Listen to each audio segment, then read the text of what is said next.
Alright, so it's wall crawl, and I'm continuing our part 2 of the Pantheon of Hallownest with our shell binding. So here we go. We just beat Hornet, a Sentinel. On to some of the more big baddies. You just want to get up next to him, spam quick slash if you've got it equipped, and yikes. And if you can warp through him, he gave me a problem because he went right up next to the wall where you can't warp through him, which is, you know. For the Lost Kin, I think one of my early problems with the Lost Kin was trying to get just too much damage in on him at a time. So I try to just get a hit or two and then go after the balloon things that are floating around.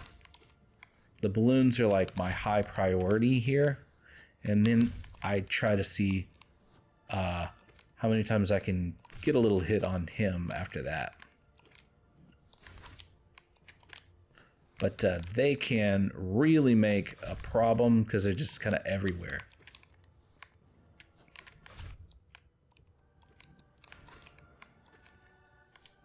Now, the Lost Kin is definitely a place where I think it would be typical to kind of lose health. You have No Eyes after this. No Eyes isn't too crazy. You perhaps can get a heal in with No Eyes. She's on her new map, so it's definitely not as easy as having the safety place that she used to have, but you could get one in kind of in the beginning before too many ghosties are out. I'm gonna blast across. If the too many balloons get going or I miss them, it's a good choice to blast across. All right, he is dead. Made it through pretty good on the Lost Kin. Lost Kin's kind of a doozy. I hop over here, and so like now you could probably get a heal in, maybe two, right here before the ghosties are coming in too strong. And I do my charges of great slashes, and if she goes pretty far away, I don't really venture from this platform. I will shoot her in that instance if I have the soul to do it. If she goes up here, I'll hop all the way up and hit him like once. That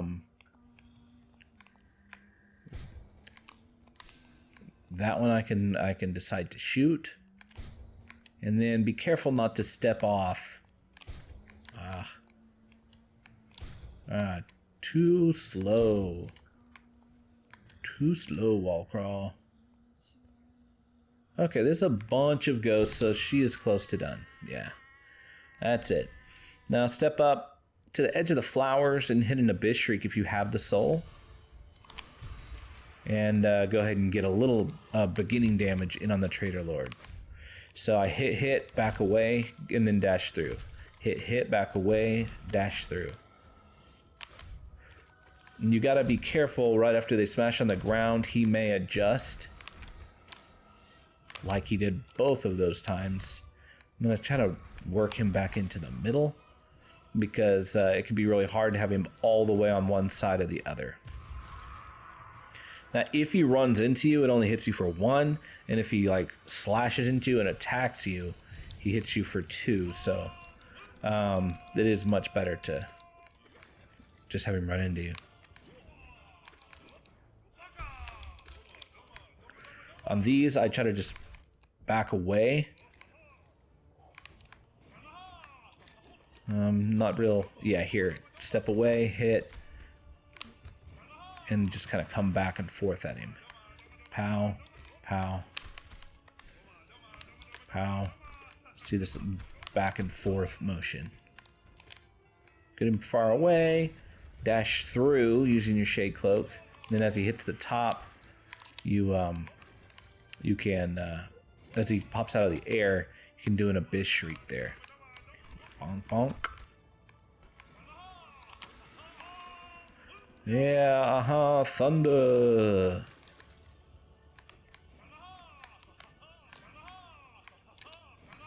Try to just get like one hit in as he comes out.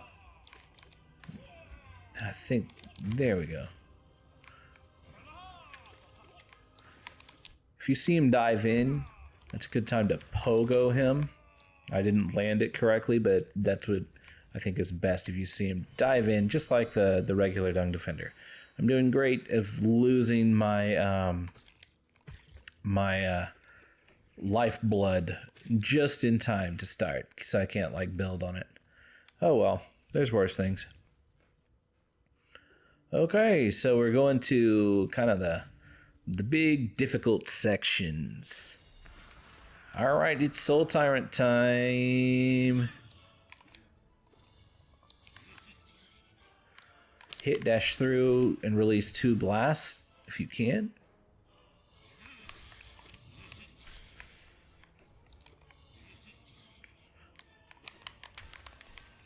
Soul Tyrant can be definitely a pain. You just gotta keep moving. One of the things you kind of gotta get used to with the Soul Tyrant is not warping into them, especially like on ground level.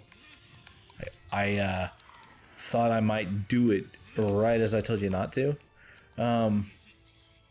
That's something that I struggled with in the beginning, or not just the beginning, for quite some time. If you can dash right between these two and just kind of dash and immediately jash, he's going to do this 6 to 10 times. I think that was 6, 7, 8. All right. He's not giving me a great opportunity to hit him.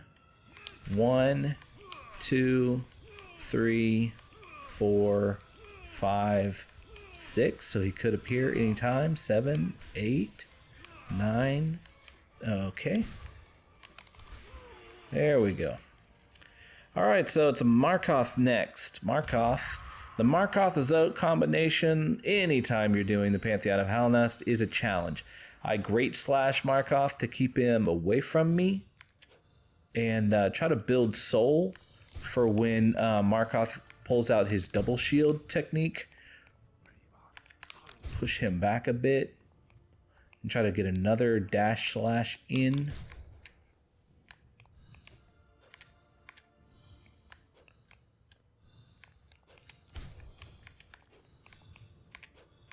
Again, you can kind of treat Markoth like Zero and not freak out too much on where his nails are pointing. You just kind of get him to dial in on you and then step out of the way. It's definitely easier said than done, but okay. Yikes, you got me. Got me again.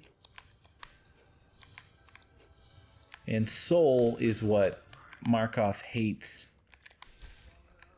Once he turns into his like double, once he turns into that double shield thing, you can hit him with those soul blasts and hopefully get a double hit out of it as it pushes him backward. All right, let's get through Grey Prince Zote. We ought to be in pretty good shape. Now, one of the good things is we don't have like a nail weakening thing, so we can kill those little Zotelings in a single hit. Zote, a lot of times on his third one, will go into the air and warp through the ceiling or whatever. Warp through the ceiling, I don't know what that means. But, you know, where he kind of drops through. Get my heal in, it's very important. There it is. That's what I was talking about. Give these guys your priority.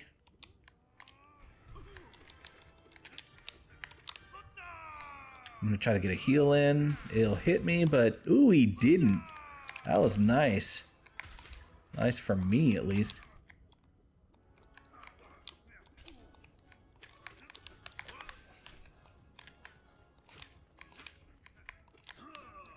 Okay.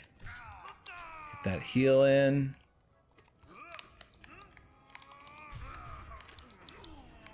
Alright, we did it. Got through Zote. That's kind of a scary part, is getting through the Zote and Markoth combination. A lot of times you have good soul following. And this guy can be scary too, actually. Just get him down on the ground once, and then you're pretty much golden. So, like I said, he'll stay on the ground forever as long as you're hitting him sporadically. So I'm going to go ahead and use him as a total refuel of everything. Just hit once and either hit with a Dream Nail for soul, or use it to get a heal in. And so I am all good to go. I hit him once, Abyss Shriek him, come back to the middle, Abyss Shriek him, go all the way to the wall, and then just spam out the Shade Blast that I have. Now, refuel again. I don't take any chances on him. You just got to get him down that first time, and then you're pretty much golden on him. So Abyss Shriek, warp away, and put him on the ground. And so he, once you get him down the first time, is a refuel for your particularly dangerous fight of Nightmare King Grim that's coming up next. So he's toast. Now you have everything, or if you've killed him, you should have everything as you head on into the Nightmare King Grim fight. I said this before, and Grim's totally made me a liar, but a lot of times he dashes towards you his first attack. Yep, made me a liar again. Pogo, and then just a little double flip. Come on, Grimmy. I'm gonna Abyss Shriek him right there. Even though, I don't have, I'm a little scared on health. So that's one heal in. Just kind of. There we go. Get that other heal in. Okay. Now we're back to a good place. Alright, only got 2 on him. That's a good time to heal. When he does his bats, just let the top bat go through, then jump. I come and hit him on his one toe, and the next toe, and then I try to go through and get him with an Abyss Shriek, which I didn't do that time. So, got him to his second pufferfish, I think. Just focus on the bottom, just like other Grim. This toe, dash through Abyss Shriek. Pogo, and yeah, come on, get the red bat, Okay. I should have Abyss Shrieked. I was scared. Let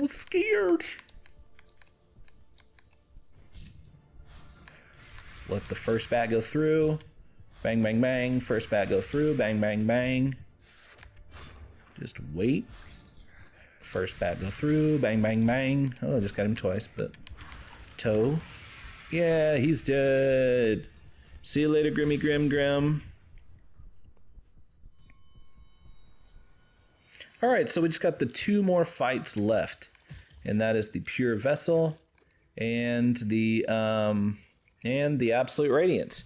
Now, if you're fighting the Pure Vessel, and when you're done with the Pure Vessel, you have health missing, but you have soul, don't heal. Because going into the Absolute Radiance fight, you're going to get all your health back. So what you're going to do is, you know how this works. If you've watched any of my videos, I spend my time in the air. And so I already go up into the air, and then I react accordingly based on what the Pure Vessel does.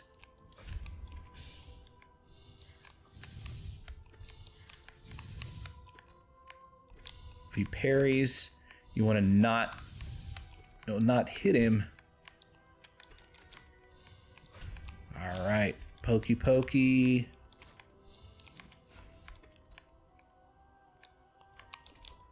A lot of times, if he's going to do his lunge in that one, I don't go for the second jump.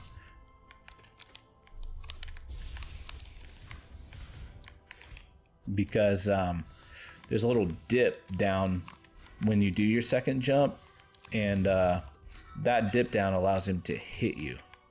So, at least it has in my experience. I do hit him up with a desolate dive after he does that.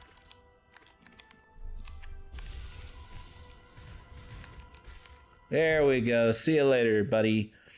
Okay, and now it's on to the absolute radiance time. He's like looking up and like, help me. It's all my infection. And up we go. Okay, so we've got the absolute radiance coming, ready to hop up and get 3 good hits on it. And absolute radiance really, really hates abyss shrieks. So it's a good thing to use on it. Hippity hop up, get those 3 hits in. Step away. I didn't mean to do that. And go off to the side. I'm going to do it twice. Okay. Kind of just lead these things. All right, got a little bit of a hit there.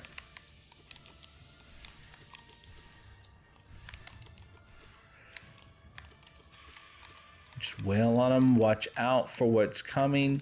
That's your priority of making sure you have a place. And then I don't jump as high. I try to jump just a little bit so I have enough space to, to react. I come and I just stand here and I spam upward in case he picks this place. He could pick anything. So really use your ears to listen to where he's coming from. That you can hear where the attacks, what sides the attacks are coming from. So, whew, that was a close one. Double spam him, yeah.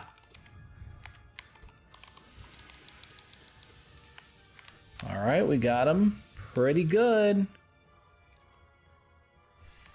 Just kind of drag these things from side to side. You don't have to move much. All right, it is time to ascend and get him up at the top. Almost got hit. Nice.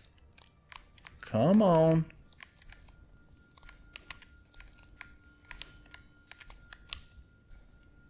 This is scary. No. Come on, guys. Root for me, root for me, root for me. Okie dokie. That was close.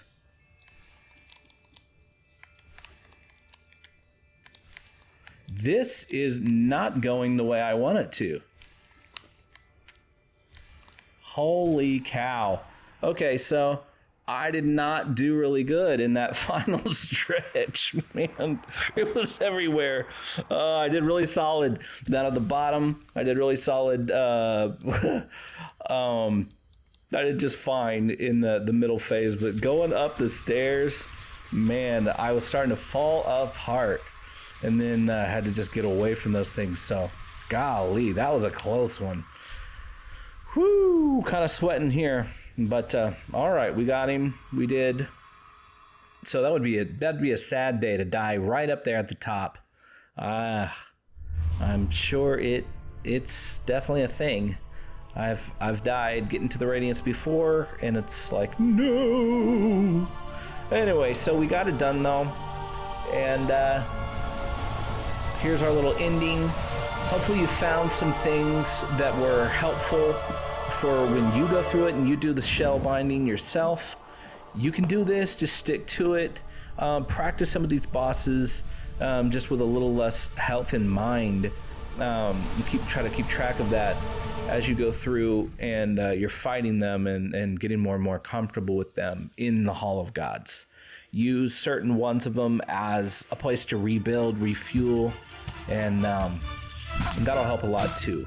So if you're like, I'm going to practice on Umu, I'm going to practice on Elder Hu, I'm going to practice on these different ones to where you can make sure you're back in good form, so you can then jump in on some of the more challenging fights. All right, thanks for tuning in. Hit me up with any comments. Give me a like, give me a subscribe. I'd love to get it. And I will see you next time. Thanks.